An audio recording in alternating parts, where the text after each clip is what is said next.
اینجا خدمتون هستم. از حزب مردم بلوچستان هستم، حزبی که در کنگره ملیت‌های ایران فدرال و شورای دموکراسی خواهان ایران و همبستگی برای آزادی و برابری در ایران عضویت دارد. زنان و مردان کرد در سرزمین تاریخی خودشون طی هزاران سال خالق زبان کردی بودند، زبانی که این جمع همانند بتوانند با هم دیگه ارتباط برقرار کنند و احساسات خود را بیان کنند. اما متاسفانه حکومت‌های تمامیت‌خواهی مانند پهلوی و مانند جمهوری اسلامی ایران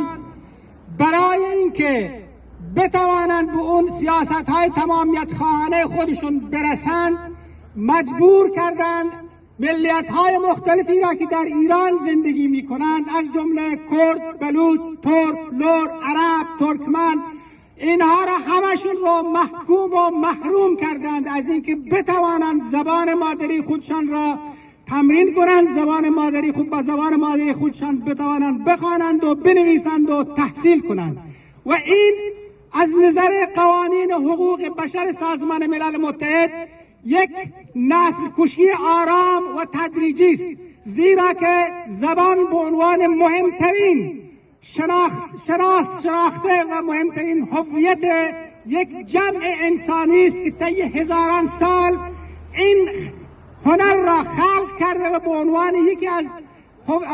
یکی از میراث‌های تاریخ بشریت در پیشان گذاشته است. برای من نمیخوام وقتون رو بگیرم اینجا. از طرف سه ائتلاف کنگره ملیت‌های ایران فدرال و شورای دموکراسی خواهان ایران و همبستگی برای آزادی و برابری در ایران که احزاب کرد در هر ستای این ائتلاف عضو هستند، بیانیه‌ای صادر شده که من اینجا خدمتتون میخونم. حقوق زبانی همه ملیت‌های ایران باید به رسمیت شناخته شود. دستگیری‌های اخیر در مناطق از ملیت‌های به حاشیه رانده شده از جمله زارا محمدی در کردستان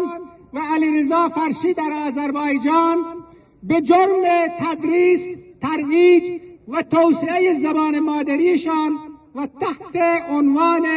به خطر انداختن امنیت ملی بخشی از اقدامات سیاسی جمهوری اسلامی برای گسترش سلطه تمامیت خواهانه و استمرار ظلم و ستم بر مردمان ایران است. به رسمیت شناختن حقوق زبانی گروه‌های انسانی که در چالش‌های اجتماعی و زیست محیطیشان طی هزاران سال از تاریخ خویش خالق زبان برای ارتباط برقرار کردن در میان خود و میراثی برای بشریت گشته‌اند، بر مبنای منشور و کنوانسیون‌های حقوق بشر سازمان ملل متحد از جمله حقوق طبیعی انسان و به ویژه حقوق کودکان متعلق به هر گروه زبانی محسوب می‌شود. در کشور ایران از آغاز دوران پهلوی و امروز در حیات جمهوری اسلامی حاکمان تلاش کردند که با پایمال کردن این حق اولیه انسانی با کاربست سیاست‌های همانند و یکسانسازی اجباری تلاش بر هویت زدایی و سلطه سیاسی و فرهنگی تمامیت خواهانه خود را در میان مردمان غیر خودی در این مناطق داشتند. این حکومت‌های مرکزگرا همیشه مترصد این بودند که آنچه هویت ملی خوانده می شود در مناطقی که زبان مادریشان زبان فارسی نیست با زور سرنیزه و قانون آن را اعمال کنند و با زیر پا گذاشتن حقوق زبانی و فرهنگی ساکنین این اقلیم‌ها آنها را تحت ظلم و ستم مضاعف قرار دهند. امروزه در دنیا در نظر نگرفتن این حق انسانی جرمی است بس سنگین که متخلفان در آن محکوم به مجازات هستند. اعمال سیاست‌های همانندسازی اجباری در جهت تک زبانی و تک فرهنگی کردن از طریق اعمال زور، زندان و اعدام نه تنها کمکی به همبستگی و همگرایی و همزیستی مسالمت آمیز مردمان گوناگون در یک جغرافیا نمی کند،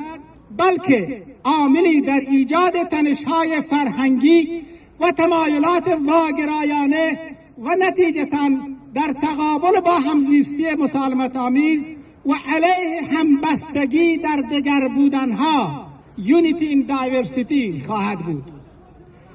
اجرای سیاست‌های حذف حقوق اولیه یک انسان و در ابعاد وسیع‌تر برنامه‌ریزی حساب شده برای حذف زبان‌ها و فرهنگ‌های مردمان گوناگون یک سرزمین تاریخاً رنگارنگ جرمی است تاریخی و نابخشودنی که دولتمردان تمامیت‌خواه و تمرکزگرای حاکم بر ایران تاوان تاریخی جبران ناپذیر را برای این سرزمین تدارک دیدند، زیرا که در طول قرن اخیر شاهد مقاومت پیوسته ملیت‌های به حاشیه رانده شده برای حفظ هویت تاریخی خودشان بوده ایم و این مقاومت تا پیروزی بر تمامیت خواهان تمرکزگرای حاکم همچنان پابرجا خواهد ماند. کنگره ملیت‌های ایران فدرال، شورای دموکراسی خواهان ایران، همبستگی برای آزادی و برابری در ایران، 16 ژانویه 2022 برابر با 26 دی ماه 1400. با سپاس.